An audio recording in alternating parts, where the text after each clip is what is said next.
कृषि विज्ञान की परीक्षाओं की तैयारी कर रहे हैं तो वीड साइंस यानी खरपतवार विज्ञान एक ऐसा टॉपिक है जिसे बिल्कुल इग्नोर नहीं किया जा सकता। इस एक्सप्लेनर में हम एक ऐसा अल्टीमेट एग्जाम ब्लूप्रिंट तैयार करने वाले हैं जो उन हाई यील्ड टॉपिक्स को पूरी तरह से कवर करेगा जहां से सबसे ज्यादा सवाल बनते हैं। चलिए बिना किसी देरी के सीधे काम की बात पर आते हैं। आज के इस एक्सप्लेनर में हम मुख्य रूप से इन 5 अहम टॉपिक्स पर फोकस करेंगे। पहला, कृषि खरपतवार की सटीक परिभाषा। दूसरा, मुख्य वर्गीकरण प्रणालियां यानी कोर क्लासिफिकेशन सिस्टम्स। तीसरा, पैरासिटिक वीड मैट्रिक्स। चौथा, ऑब्जेक्शनेबल वीड्स और फसलें। और आखिर में रिलेटिव, रोग या वॉलंटियर वीड्स के बीच का उलझा देने वाला अंतर। बस सीधे एग्जाम वाले कंसेप्ट्स पर बात होगी। तो चलिए शुरू करते हैं हमारे पहले सेक्शन से, डिफाइनिंग द एग्रीकल्चरल वीड। किसी भी चुनौती से निपटने के लिए पहले उसे समझना बहुत जरूरी है। खरपतवार आखिर है क्या? सिंपल सी बात है, कोई भी अवांछित अनचाहा पौधा जो गलत जगह पर उगाया हो और हमारी मुख्य फसल तथा जमीन के उपयोग में भारी बाधा डाल रहा हो, वो खरपतवार है। और हाँ, एग्जाम के लिए एक बहुत ही इंपॉर्टेंट फैक्ट याद रखना है, जेथरो टॉल। इन्हें फादर ऑफ वीड साइंस यानी वीड साइंस का जनक कहा जाता है। इनकी मशहूर किताब हॉर्स होइंग हस्बेंड्री ने ही सबसे पहले इस पूरे विज्ञान और वीड शब्द की नींव रखी थी। अब ये मत सोचिएगा कि ये सिर्फ खेतों में उगने वाली एक मामूली परेशानी है। बिल्कुल नहीं, ये इंसानों के लिए भी बेहद खतरनाक और विनाशकारी हो सकते हैं। उदाहरण के लिए आर्जिमोन मैक्सिकाना को ही ले लीजिए। अगर इंसान इसके सीधे संपर्क में आ जाए या गलती से इसका सेवन कर ले तो ये अंधापन और ड्रॉप्सी जैसी भयानक बीमारियां पैदा कर सकता है। मतलब ये सिर्फ खेत का नहीं, सीधा हेल्थ का मामला है। आगे बढ़ते हैं हमारे दूसरे सेक्शन की तरफ, कोर क्लासिफिकेशन सिस्टम्स। एनर्जी को हाई रखते हैं क्योंकि एग्जाम्स में मल्टीपल चॉइस सवालों के लिए ये हिस्सा एकदम हॉट टॉपिक है। खरपतवारों को हम मुख्य रूप से उनकी रूप रचना यानी मॉर्फोलॉजी के आधार पर बांटते हैं। सबसे पहले हैं घासें यानी पोवेसी परिवार। इनकी पत्तियां संकरी और किनारे कांटेदार होते हैं। इसका एक बहुत कॉमन एग्जाम्पल है इकाइनोक्लोआ कोलोनम। दूसरा ग्रुप है सेजेस यानी साइप्रसी परिवार। इनमें एक खास बात होती है, इनका तना रूपांतरित होता है और जड़ों में गांठें यानी ट्यूबर्स होते हैं, जैसे कि साइप्रस रोटंडस। और तीसरा है ब्रॉड लीफ वीड्स यानी चौड़ी पत्ती वाले खरपतवार, जो खरपतवारों का सबसे बड़ा ग्रुप बनाते हैं। इसी के साथ हमें स्वदेशी और विदेशी पौधों का फर्क भी समझना होगा। स्वदेशी यानी इंडिजिनस वो हैं जो हमारी ही देश के मूल निवासी हैं, जैसे एकेलिफा इंडिका। लेकिन असली परेशानी वो हैं जो बाहर से आए, घुसपैठिए हैं यानी विदेशी या एक्सोटिक वीड्स। पार्थेनियम हिस्टेरोफोरस, जिसे हम आम भाषा में गाजर घास कहते हैं, इसका सबसे बेहतरीन और सबसे ज्यादा पूछा जाने वाला उदाहरण है। यह मूल रूप से अमेरिका से आया था और एग्जामिनर्स का ये फेवरेट सवाल है। चलिए अब आते हैं सेक्शन 3 पर, द पैरासिटिक वीड मैट्रिक्स। ध्यान दीजिएगा क्योंकि परजीवी खरपतवार एग्जाम्स के दृष्टिकोण से सबसे उच्च प्राथमिकता वाले और जटिल विषयों में से एक हैं। परजीविता का मूल कॉन्सेप्ट क्या है?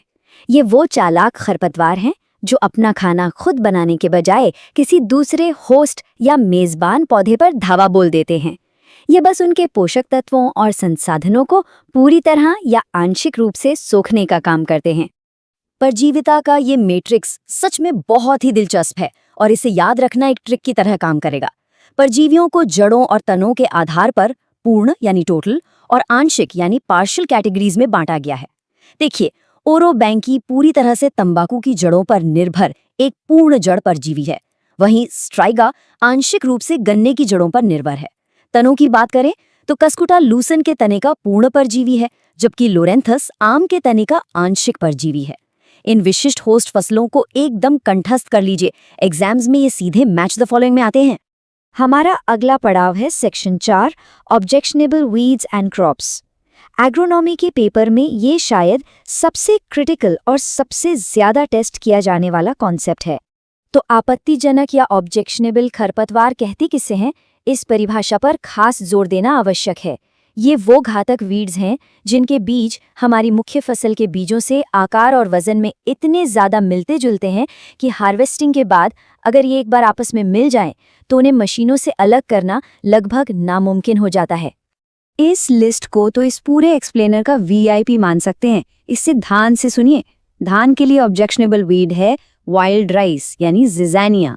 सरसों के लिए मैक्सिकन पॉपी जिसका साइंटिफिक नाम है आर्जीमॉन मैक्सिकाना। लूसन के लिए कस्कुटा और बरसीन के लिए चिकोरी जिसे सिकोरियम इंटबस कहते हैं। इन वैज्ञानिक नामों को अपनी फसल के साथ जोड़कर एक मजबूत मेंटल इमेज बना लीजिए। इसे बिल्कुल भी नहीं भूलना है। और अब हम पहुंच गए हैं हमारे आखिरी सेक्शन पर, रिलेटिव, रोग या वॉलंटियर। सुनने में ये तीनों काफी मिलते जुलते लगते हैं, है ना? लेकिन एग्जाम के नजरिए से ये पूरी तरह से अलग स्थितियां हैं। चलिए एक छोटा सा टेस्ट लेते हैं, बिल्कुल रियल एग्जाम की तरह। सोचिए, अगर एक गेहूं के खेत में जौ का पौधा उग रहा है तो क्या वो एक फसल है या खरपतवार? जरा एक पल के लिए इस पर विचार कीजिए। तो सबसे महत्वपूर्ण बात यह है कि इसका उत्तर खरपतवार है। अब आइए इन तीनों ट्रिकी कॉन्सेप्ट्स का अंतर समझते हैं। रिलेटिव वीड का मतलब है कोई अलग फसल जो वहां उगाई है जहां उसे नहीं होना चाहिए था, जैसे गेहूं में जौ। रोग वीड का मतलब होता है उसी फसल की कोई दूसरी किस्म का उगाना। मान लीजिए बौनी किस्म के गेहूं के खेत में लंबी किस्म का गेहूं उग जाए। और वॉलंटियर वीड क्या है? जब पिछले मौसम की फसल के बीज खेत में गिर जाएं और अगली बार बिना बुलाए फिर से उगाएं। है ना एकदम लॉजिकल?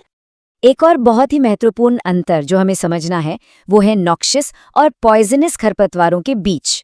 नॉक्शियस यानी ऐसे खरपतवार जो खेती के लिए एक भयानक सपने जैसे होते हैं।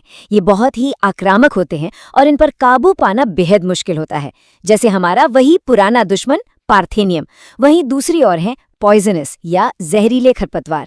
ये सीधे तौर पर एक मेडिकल इमरजेंसी बन सकते हैं, जैसे कि धतूरा स्ट्रेमोनियम, जिसके खाने से जानवरों और इंसानों का रेस्पिरेटरी सिस्टम यानी श्वसन तंत्र पूरी तरह से फेल हो सकता है। तो अब हम इस एक्सप्लेनर के अंत में आ गए हैं। इन पौधों की अविश्वसनीय एडेप्टेबिलिटी और विनाशकारी ताकत को देखने के बाद क्या लगता है, इनमें से कौन सा सबसे जिद्दी खरपतवार आगामी एग्जाम का सबसे कठिन सवाल बन सकता है? इस पर जरूर सोचिएगा। जो भी वैज्ञानिक नाम और क्लासिफिकेशन हमने आज डिस्कस किए हैं, उन्हें अच्छे से रिवाइज करते रहिए। इस शानदार लर्निंग जर्नी में शामिल होने के लिए बहुत बहुत धन्यवाद।